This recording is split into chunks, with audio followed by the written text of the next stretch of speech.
നമസ്കാരം സുഹൃത്തുക്കളെ. സത്യം പറഞ്ഞാൽ കഴിഞ്ഞ രാത്രി ശരിക്കും ഉറങ്ങിയിട്ടില്ല എന്ന് തന്നെ പറയാം. കഴിഞ്ഞ ദിവസം വൈകുന്നേരം ആയപ്പോഴേക്കും തൊട്ടടുത്ത് തന്നെയുള്ളൊരു തോട് കവിഞ്ഞ് വെള്ളം ഇങ്ങനെ വീടിൻ്റെ തൊട്ട് മുന്നിലുള്ള റോഡിലൂടെ ഇങ്ങനെ ഒഴുകി പാടത്തേക്ക് പോകുന്നുണ്ടായിരുന്നു.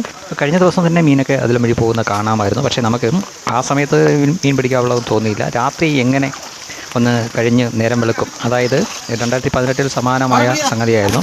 വൈകുന്നേരം ഇതുപോലെ വെള്ളം ഒഴുകുന്നത് കണ്ടുകൊണ്ടാണ് കിടന്നത്.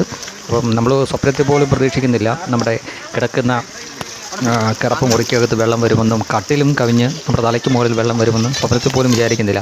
അപ്പോഴാണ് പാതിരാത്രിക്ക് അങ്ങനെ സംഭവിച്ചത്. അതൊരു മഹാപ്രളയമായിരുന്നു. ഒരുപാട് പ്രായമായിട്ടുള്ള നമ്മുടെയൊക്കെ നാട്ടുകാരായിട്ടുള്ള വലിയ അപ്പാപ്പന്മാരൊക്കെ അമ്മമാരൊക്കെ പറയുന്നത് കേട്ടിട്ടുണ്ട്. അവരവരുടെ ജീവിതത്തിൽ അതുപോലെ ഒരു പ്രളയം കണ്ടിട്ടില്ലെന്ന്. അങ്ങനെ ഒരു പ്രളയത്തിൻ്റെ ഓർമ്മയുള്ളതിനാൽ മീൻ പിടിക്കണം എന്നതിനെ പറ്റിയൊന്നും തലേ ദിവസം ചിന്തിച്ചിരുന്നില്ല. പക്ഷേ രാവിലെ എഴുന്നേറ്റ് വന്നപ്പോൾ ഈ പാടശേഖരംകാർ ഈ എന്താ പറയുക, ഇങ്ങനെ ഓവർഫ്ലോ ആവുന്ന തോടിൻ്റെ അവിടെ കൊണ്ട് ചാക്ക് മണ്ണൊക്കെ നിറച്ച് ചാക്ക് ഇങ്ങനെ അടുക്കി വെച്ചിട്ട് ഈ ഒഴുക്കിൻ്റെ ശക്തി കുറഞ്ഞു വരുന്നുണ്ട്. പക്ഷേ അപ്പോഴേക്കും ഇങ്ങനെ മീനൊക്കെ ചാടി വരുന്നുണ്ട്. ഇപ്പോൾ വളരെ റെയറായിട്ടുള്ള ചില മീനുകളൊക്കെ നമുക്ക് കിട്ടി. ഉറക്കൊന്നോങ്ങി എന്ന് പറഞ്ഞ സംഗതി, അതുപോലെ കുറേ പള്ളത്തി പരലൊക്കെ ഉണ്ടായിരുന്നു. കുട്ടനാട്ടുകാരങ്ങനെയാണ്. അവർ എത്ര ദുരിതമുണ്ടെന്ന് പറഞ്ഞാലും ഇങ്ങനെ അതിജീവന ശക്തിയുള്ള ഒരു ജനത. ഒരുപക്ഷെ അവരുടെ ജീവിത ശൈലി അതുകൊണ്ട് തന്നെയായിരിക്കാം. ഓർമ്മ വെച്ച നാൾ മുതൽ കാണുന്നതാണ് വെള്ളവും വള്ളവും ഒക്കെ. നീന്തലറിയാത്ത ആരും തന്നെ ഉണ്ടാവില്ല എന്ന് തന്നെ പറയാം, ആണാണെങ്കിലും പെണ്ണാണെങ്കിലും. അപ്പോൾ ഇന്ന് ഇങ്ങനെ സാധാരണ രീതിയിൽ കാണും, പിറ്റേ ദിവസം തലയ്ക്ക് മുകളിൽ വെള്ളം വന്നാലും ശരി അപ്പോൾ കാണാം എന്ന് കരുതുന്ന ആളുകളാണ്. ഇപ്പോൾ ഒരുപക്ഷെ നിങ്ങൾ കാണുന്നത് ഞാനവിടെ ഇന്ന് മീനൊക്കെ പിടിക്കുന്നതും മറ്റുമൊക്കെ ആയിരിക്കും. പക്ഷേ ഇങ്ങനെയാണ് നിൽക്കുന്നതെങ്കിൽ വെള്ളം കൂടി കഴിഞ്ഞാൽ പിന്നെ എത്ര പൊക്കത്തിലാണ് വീട് വെച്ചിരിക്കുന്നത് എന്ന് പറയാൻ കാര്യമില്ല. നമുക്കിവിടെ കറണ്ടൊന്നും കാണില്ല.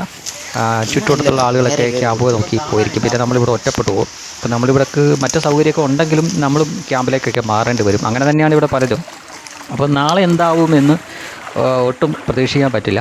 ഇവിടെ അധികം മഴ പെയ്യണമെന്നൊന്നും ഇല്ല. ഇവിടെ വെള്ളപ്പൊക്കം ഉണ്ടാവാൻ പത്തനംതിട്ടയിലോ കോട്ടയത്തോ അതുപോലുള്ള സ്ഥലങ്ങളിൽ വലിയ മഴ പെയ്താലും അവസാനം ഈ വെള്ളം എല്ലാം വന്ന് അടിയുന്നത് ഇവിടെയാണ്. പിന്നെ ഇവിടെ നിന്നാണ് പിന്നെ വേമ്പനാട്ടുകാൽ വഴി തണ്ണീർമുക്കം വഴി കടലിലേക്കും പിന്നെ തോട്ടപ്പള്ളി വഴി കടലിലേക്കൊക്കെ ആയിട്ട് പോകുന്നത്.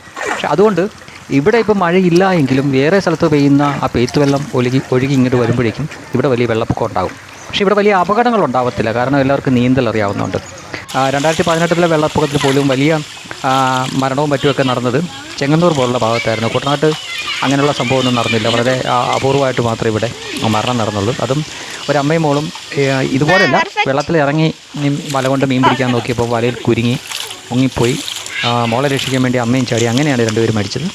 അല്ലാതെ ആൾനാശമൊന്നും വന്നില്ല 2018.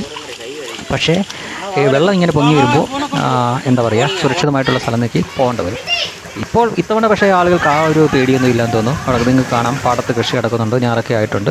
റോഡിലൂടെ ഇപ്പം വെള്ളം വരുന്നുണ്ട്. രാവിലെ ആയപ്പോൾ പാടശേഖരംകാർ വന്ന് ഈ ഓവർഫ്ലോ ആവുന്ന ഭാഗങ്ങളിലൊക്കെ ചാക്കിനകത്ത് മണലും മറ്റുമൊക്കെ നിറച്ചിങ്ങനെ അട്ടി വെക്കുന്നുണ്ട്. 2 മോട്ടറുണ്ട്, പമ്പ്, വലിയ പമ്പാണ്. അത് 24 മണിക്കൂറും പ്രവർത്തിച്ചുകൊണ്ടിരിക്കുകയാണ്. അങ്ങനെ ഈ മഴ പെയ്ത്തും അതുപോലെ തന്നെ ഈ കവിഞ്ഞ വെള്ളമൊക്കെ വരുന്ന പാടത്തേക്ക് വരുന്നതെല്ലാം അതേ സമയം തന്നെ പമ്പ് വെച്ച് വെള്ളം പുറത്തേക്ക് അടിച്ചു വിടുന്നുണ്ട്. അപ്പം വെള്ളപ്പൊക്കത്തിൻ്റേതായിട്ടുള്ളൊരു ലക്ഷണമൊന്നും കാണുന്നില്ല. പക്ഷേ പറയാൻ പറ്റില്ല. 2018 ഇങ്ങനെയായിരുന്നു. ഇങ്ങനെയൊക്കെ നിന്നിട്ട് പെട്ടെന്ന് മണിക്കൂറുകൾക്കകമാണ് വലിയ പ്രളയം ഉണ്ടായത്. എന്തൊക്കെ പറഞ്ഞാലും കുട്ടനാട്ടുകാരെ സംബന്ധിച്ചിടത്തോളം എന്തൊക്കെ സംഭവിച്ചെന്ന് പറഞ്ഞാലും ഇതൊക്കെ അവരുടെ ജീവിതത്തിൻ്റെ ഭാഗമാണ്. പച്ചപ്പും ഹരിതാഭയും മാത്രമല്ല, ഇത്തരം ചില കാര്യങ്ങൾ കൂടി ചേർന്നതാണ് കുട്ടനാട്ടുകാരൻ്റെ ജീവിതം.